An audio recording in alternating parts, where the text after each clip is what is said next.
Abonnez-vous à la chaîne pour voir les dernières vidéos.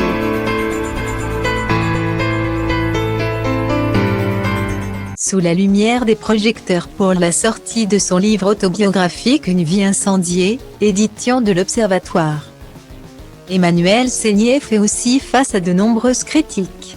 En cause, sa défense passionnée devant les caméras de TF1 et 7 à 8 pour son mari.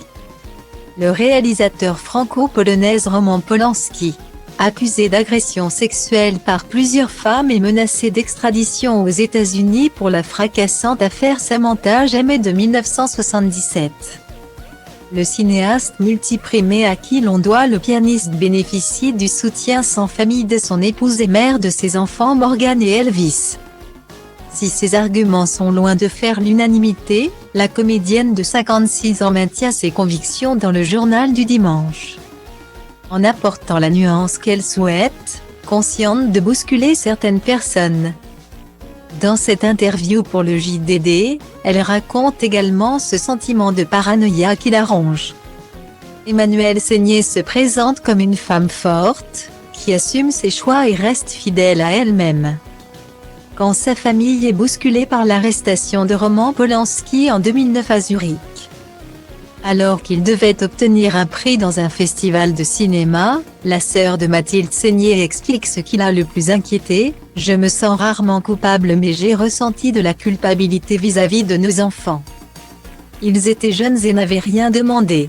Je n'aurais jamais pu prévoir cette arrestation. » Elle confie alors avoir toutefois été tourmentée par un autre sentiment, la paranoïa: « Je me voyais davantage finir assassinée. J'ai eu des périodes de paranoïa intense. Je me suis un temps promenée avec un couteau dans mon sac. Tout m'angoissait. Dès que quelqu'un me regardait, je me disais, il veut m'assassiner. » Guillemets. Un lien peut-être avec le terrible drame qu'a subi son mari en 1969, l'effroyable meurtre de Sharon Tate. À l'époque mariée à Roman Polanski et enceinte. Elle a été tuée par des disciples du gourou Charles Manson. Un horrible fait divers qui hante l'artiste depuis toujours.